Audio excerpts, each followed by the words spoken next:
Hey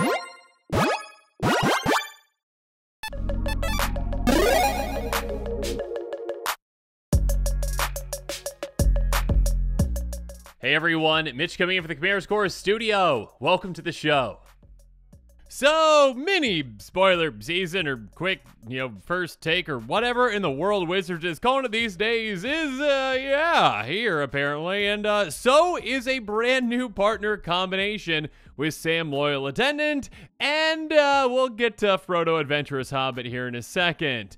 Or at least we'll talk about what's going on with that one. Anyway, Sam Loyal Attendant is a 2/4 halfling peasant that costs 1 green white, and it says, partner with Frodo, Adventurous Hobbit. There you go, there's Frodo. Which of course means that when this creature enters the battlefield, target player may put Frodo into their hand from their library, then shuffle. I mean, if you're going about it that way, sure.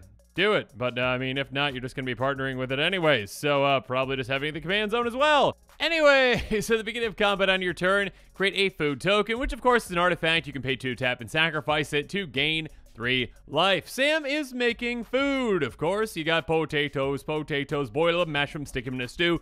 Yeah, activate abilities of food you control cost 1 less to activate, so Sam is very efficient with the food preparation, making, giving to Frodo. What in the world is going on here? Yeah, just definitely an interesting card overall, and one that, we'll talk about that second half now, which currently does not exist. Wizards decided to reveal half of the partner combination. Yeah, they revealed Sam and no Frodo for some reason. Not sure exactly why they did that, but we are here, so yeah, that's where we are. Really cool, Wizards. Really cool. But since you didn't reveal it, well, I'm just going to speculate really quick on what I think it is. So here we go, and this could be completely wrong, but Frodo Adventurous Hobbit. Let's just say Frodo is, red-white, because adventure, right? Being adventurous, I think that's the red. We've seen another Frodo card so far, and it was a white card as well. It also had some black in it as well, the ring, essentially kind of, that evil presence. But with this one, it sounds kind of more positive with the adventurous. So again, let's go with Boros, okay? So we have a 3-color, commander together, essentially. I mean, Frodo probably could be mono white, so you just have a 2-color partner combination. I'm guessing they splashed in that red. Let's just say that. Anyways, we're gonna go 3-1. 3-1, obviously partners with Sam, and then it probably can utilize those foods, I would assume. So let's say Frodo has pay 1, sacrifice a food. Target creature can't be blocked against Hexproof until end of turn, so kind of maybe some allusion to, the ring, alluding to it, not allusion to it, alluding to the ring, essentially, and saying like, okay, yeah, can't be blocked, can get through, and then maybe some Hexproof for some protection. Again, utilizing those foods in different ways, I think, is probably what Frodo is going to be able to do. Again, I could be very wrong. Let me know what your thoughts are on this in the comments below. What color combination do you think Frodo is going to be? What color identity do you think this partner combination is going to have? What do you think Frodo will do? Let me know in the comments below, and yeah, let's jump into the cards that work well with Sam. We're not going to assume that we even have red in this combination. Let's just talk about the cards that work well with Sam so that you can be prepared to utilize them very effectively and very efficiently when, we see Frodo. And if you are excited about this brand new partner combination, which we only know half of, well, make sure you check out my link in the description below. It's got the list of the cards I talk about on this episode. That includes the budget buys, cards are within my budget, less than $1. The pricier picks, cards that are outside of my budget. Regardless, even though we only have half of the combination, there are plenty of cards that we can identify that work incredibly well with Sam that need to be considered. So yeah, make sure you check that out and consider picking up some of those cards. First up, Jaheira, Friend of the Forest. Yeah, every time I'm bringing up Jaheira, I am showing off this picture typically because, this is actually like a 50-cent card compared to the actual other version, which is like $2.50 because, people don't like, apparently, the D&D version of the cards. But I don't really care. It works the same. Jaheira, Friend of the Forest, tokens you control have tap, add green.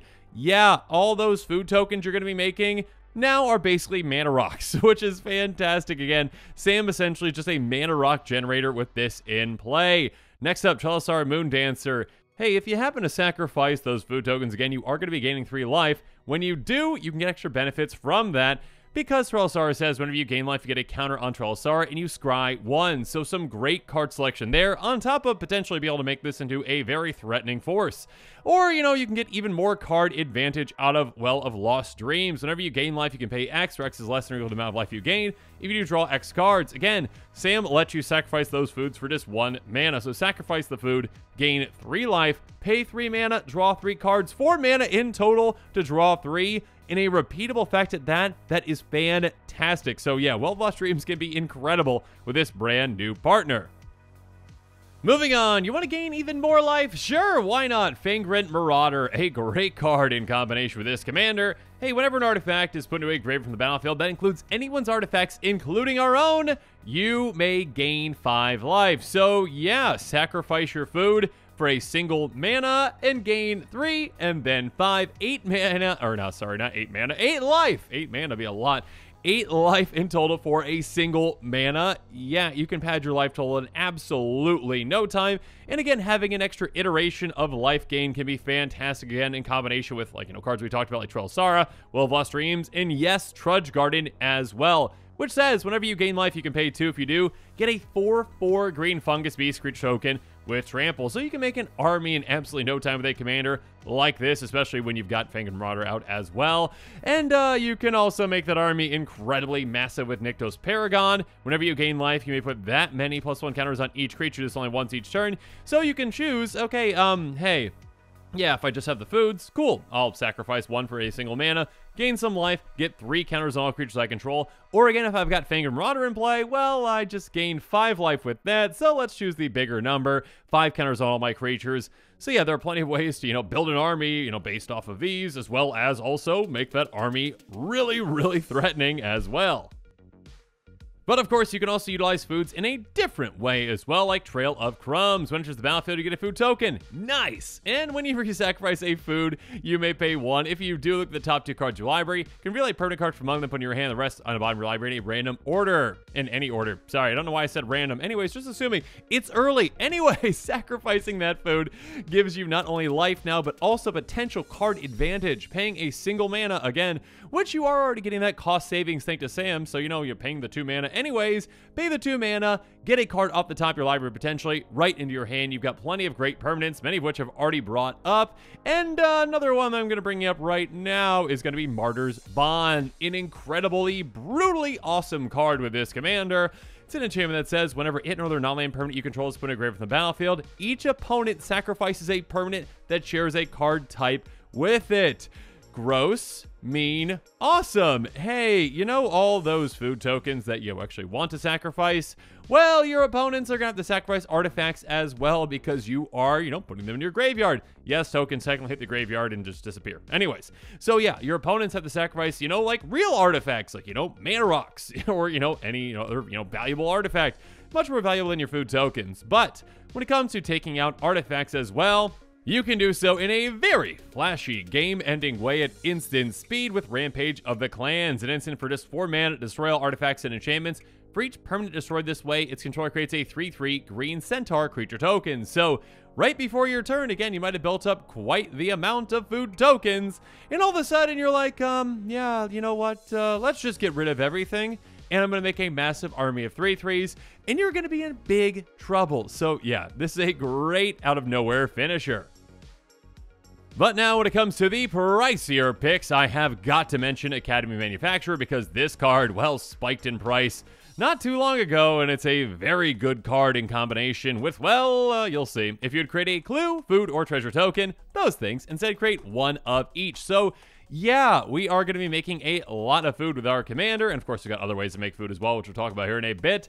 But whenever we do so, now we also get an extra clue, and we also get an extra treasure token, so more potential card advantage from those clues, and more temporary mana boost from the treasure token. So yeah, this can be pretty incredible and provides an absurd amount of value throughout the game. Speaking of value, Tireless Provisioner. Hey, you're in green, right? Yeah, well, you like lands, right? Yeah, you like getting lands on a play? Cool. Landfall, whenever a land enters battlefield under control, create a food token or a treasure token. So, yeah, we can add to our food count if we want to, or we can make treasures with this too. Whichever way we go, of course, we've got plenty of ways that we can work with those synergies. Again, like Academy Manufacturer. Speaking of synergies, Second Harvest, instant for just 4 mana. Yeah, we've been talking about a lot of those good instants of 4 mana recently. For each token you control, double it up. Create a tokenless copy of that permanent. So again, you build up this token army of, creatures that we talked about earlier. You build up your food tokens, you build up your treasure tokens, double them all up. So yeah, a great out of nowhere play that can really help you out. Now, some cards that I absolutely have to mention, or I will get yelled at in the comments below. Why didn't you mention Doubling Season? It's a commander that deals with making tokens. Doubling Season, Parallel Lives, and Annoyed Procession, because we're in Selesnya, at the very least Selesnya, right? Are going to be cards that, yes, work well with this partner commander because they double up your tokens, which, of course, is a good thing because you can say, instead of getting 1 food token, cool, I'll get 2. Or again, those treasure tokens we talked about, or again, those creature tokens we talked about. Yeah, plenty of synergies to be had here. There's a reason why all these are incredibly expensive, though, because they work incredibly well with a lot of commanders out there. A lot of commanders like tokens, and a lot of commanders would really like it if you double up tokens. So yeah, if you got the budget for them, sure, go for it if you really want to drop $50 on a card or whatnot. I, on the other hand, will be sticking to some more inexpensive cards. Like Clock of Omens, which I really wish Wizards would reprint again because I love this card and it unfortunately is just outside of my budget buys. Clock of Omens, a great card. Artifact. Tap 2 untapped artifacts you control, untap target artifacts. So if you've got any artifacts that have activated abilities, like, maybe mana rocks, you can utilize them again and again and again by just having, a massive amount of, say, food or treasure in play, essentially. You can just utilize them to untap your mana rocks that actually have activated abilities. Or you can take advantage of the massive amount of artifacts that you're bound to have with something like Blinkmoth Urn. At the beginning of each player's pre-combat main phase, if Blinkmoth Urn is untapped, so yeah, you can actually use Clock of Omens to tap it, which is funny. That player adds colorless for each artifact they control. So yeah, even if we can't tap this, that's completely fine. We're going to be having more artifacts than our opponents will. We can gain more value out of this. And again, if we do have a tap synergy like Clock of Omens, we shut our opponents down from getting any value out of this, and we get all the value ourselves. Isn't that lovely? Helm of the Host, a great card with this commander as well. A good card with a lot of commanders, but with this one, it's kind of funny. At the beginning of combat on your turn, create a token that's a copy of a equipped creature, except the token isn't legendary. If the equipped creature is legendary, token gains haste. So we can make a copy of Sam, which is great. Hey, we have a second Sam, which means that we can, get an extra food token on every single one of our turns. But also, it does say, again, activate ability of food you control costs 1 less to activate. And typically, when they have these cost reductions with a lot of things, they usually say, effects like this can't, reduce the cost to less than 1 because they don't want you just activating things for free. Now, with food tokens, of course, it's not really all that big of a deal in most scenarios that you can just sacrifice foods for free. But yes, by having a second Sam in play, again, because it's not legendary, you would be able to sacrifice your foods for free whenever you want, on top of, again, getting double the food. So yeah, Helm of the Host definitely could work with this partner commander. So, again, why did Wizards only decide to show off half of this partner combination? Well, probably to try to drive hype and stuff like that and be like, oh, yeah, speculation. And they're making me fall for it right now, and that's exactly what I'm doing, and that's my fault that I fell for it and was like, well, I wonder what Frodo does. And then I got to be, making Frodo, and yeah. This could be way off. It probably is way off. But yeah, what do you think? What are your thoughts on, my Frodo Adventurous Hobbit? Is it going to be anywhere near what Frodo is? And what are your thoughts on Sam? What kind of a deck would you build around just knowing this side of Sam? Would you be going, full food, life gain, combination of both? What would you be building around with this new commander?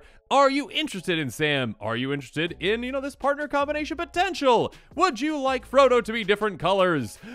Let me know in the comments below all your thoughts. And if you are interested in the cards I talked about on this episode, if you are interested in Sam Loyal Attendant, make sure you check out that card list link in the description below. And also, make sure you stay tuned to this channel for even more exciting quick takes and spoilers coming up. Who knows? With Wizards, they get bored and they just start throwing out spoilers, apparently. And we might see Frodo in, a couple days or so. So we might even see it in an hour. Who knows? And with that, today's episode is coming to a close. So yeah, let me know what your thoughts are on it in the comments below. And of course, as always, thanks again and have a good one.